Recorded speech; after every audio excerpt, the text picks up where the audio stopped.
Yeah, I'll react to that, sure. To invest enough in the United Kingdom, which has meant that the quality of our infrastructure has fallen behind Why can't I hear? other countries. This 100-page document may look dull, and to be honest, it is. But if you can get past the government catchphrases, you can hear. Like Bill, and I can't. You'd think after 2 years of doing this, I would have figured out some stuff by now. You know, my editing skills might get better, or my knowledge of OBS Studio or the YouTube algorithm. No. The $140 billion plan to change a nation with infrastructure. I cannot read, apparently. Let's do it. Hope you guys are all doing well. If you are not ready to learn, then you're in the wrong class, unless you are ready to teach, in which case you can help me. Cliff's, like the Seven Sisters, is this what that is? Or, forget. Yeah, let's go. The BM one is fantastic. Did I say everything? Original link to the video, top of the description, below that link to the Discord. My name's Connor. Let's go. In the middle of a global pandemic, the UK laid out a bold vision for its future, and its fate lies in the hands of construction. Well, over the past few decades, we've failed to invest enough in the United Kingdom, which has meant that the quality of our infrastructure has fallen behind that of other countries. This 100-page document may look dull, and to be honest, it is. But if you can get past the government catchphrases like Build Back Better, you'll actually find an incredibly ambitious plan. One that bets on economic equality, climate change, and a fragment. Sorry, guys. So I have to take my anti-anxiety medication, then my antidepressant medication, and then my attention deficit disorder medication. Yeah, and I got to do it twice a day, and I almost forgot. I usually do it at, like, when I wake up, 9 a.m. And then I usually do it like 8 hours after that. 9, 10, 11, 12, 1, 2, 3, 4. So I'm late like 3 hours, but my sanity pills. Ambitious plan. One that bets on economic equality, climate change, and a fragmented society, all being partly solved by the building industry. From massive high-speed railways to super sewers, tunnels under ancient landmarks, and fibre-optic broadband, these huge, complex, and often I've been there. Massive high-speed railways to super sewers, tunnels under ancient landmarks, and fibre-optic broadband, these huge... Been there. Where's the big building? Is that it? You have to take a shuttle to like a gift shop / mini museum, and then you get to go walk around and get... That seems even closer than I got. Stupidly, I had the impression of, like... I loved it anyway because I'm a history lover, and so I was like, still wow. But I thought I'd be able to go and touch stuff, but after thinking for 2 seconds... That wouldn't be great, everyone touching it. Huge, complex, and often controversial megaprojects could change the nation.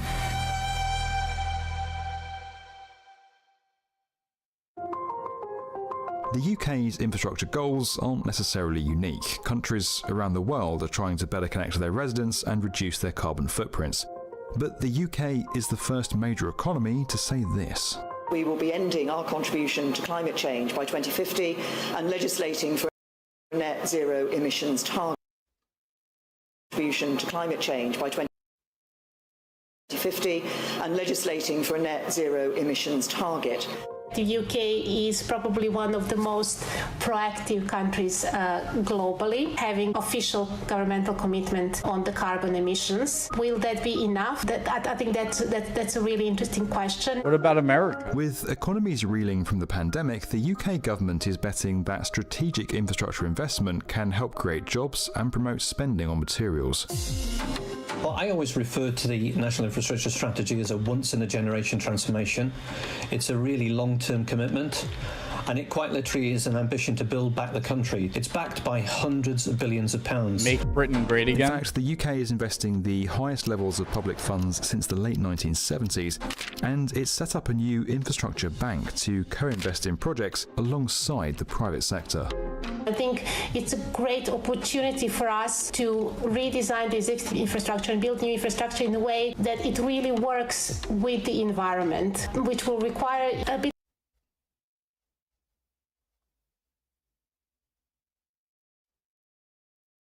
I want to know how that works. My God.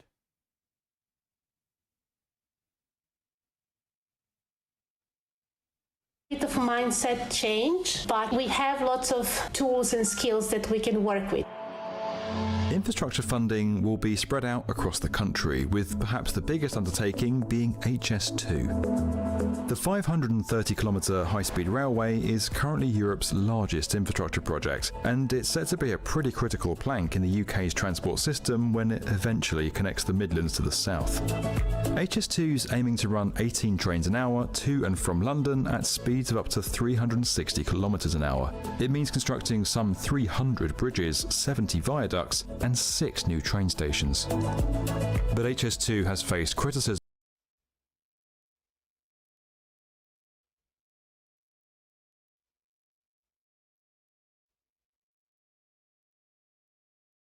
Oh my God, that's still really fast.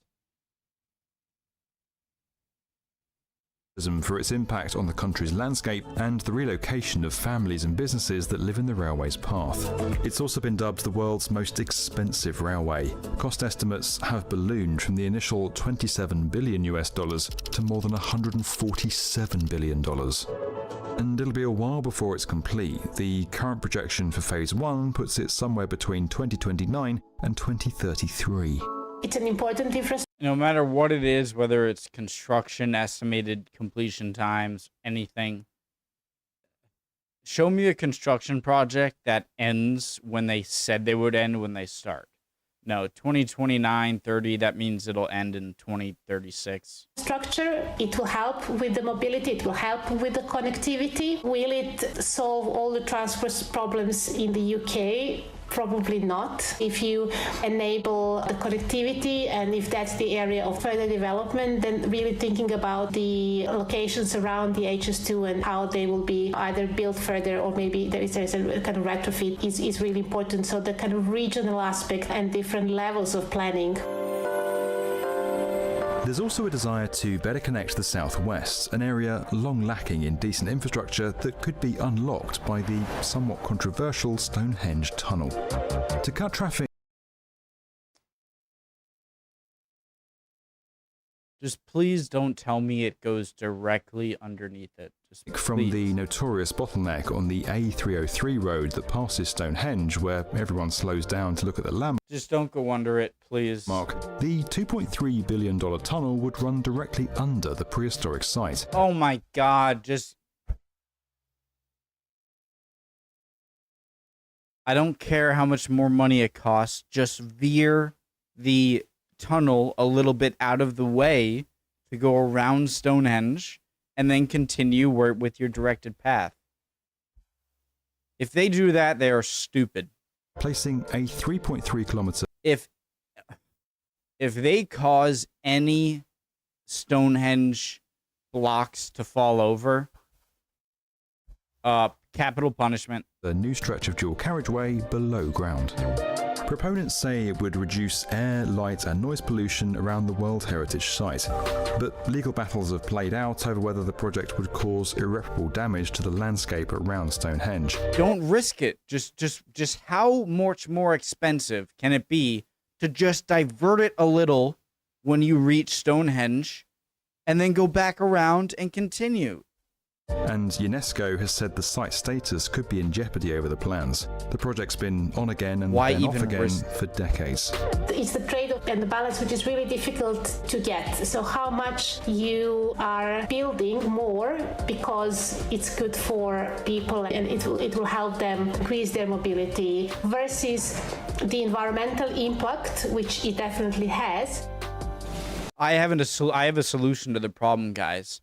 Just put some C4 dynamite explosives all around on the Stonehenge blocks, and then detonate it and blow all of Stonehenge to smithereens, to obliterate it into little pebbles, and then you can just drive right through it. I mean, why not, right? Hold your nose and journey just beneath the surface of the UK's capital, and you'll find a $5.5 billion super sewer under construction. Sewage is fascinating. Sewage in London typically flows through a system of tunnels to a treatment facility, but when it rains, the current Victorian system overflows and raw sewage spills into the Thames. To solve this, through a system of tunnels to a treatment facility, but when it rains, the current Victorian system overflows and raw sewage spills into the Thames. To solve this, the city is constructing a 15-mile-long underwater tunnel that's the width of 3 London buses. The idea is that when... Do you guys think if you had a bunch of like divers into the Thames, I'm sure the Thames River, I'm sure it's extremely low visibility, but have like high-tech diving equipment and maybe sonar and stuff, and they mapped out the entire Thames, do you think they'd find any bodies in it, like skeletons? When the current system overflows, the most polluting sewage will be rerouted to the new tunnel up to 65 metres below ground. The project's being paid for by customers' water bills and is expected to prevent millions of tonnes of sewage from polluting the river. The UK is also investing in flood defences across the nation, something that's particularly pressing as streets and train stations have flooded in recent months. Another urgent infrastructure challenge is getting everyone reliable internet. The UK's gigabit broadband coverage lags behind other countries, and providing the entire nation with high-speed broadband will require enough cabling to wrap around the Earth more than 10 times. I would have expected the UK to have some of the best coverage. You're very smart people. You're technologically advanced country. You have an extremely small country, a little island in the right above Europe. I would have thought they would have some of the best internet in the world. The government's aiming to get 85% of the UK gigabit-capable coverage by that's 2025. So awesome. 80% of the total work is expected to be done by private companies like City Fibre, Openreach and Virgin Media. The other 20% will be covered by the government, which is investing nearly $7 billion to address those harder-to-reach places. I love the governmental and private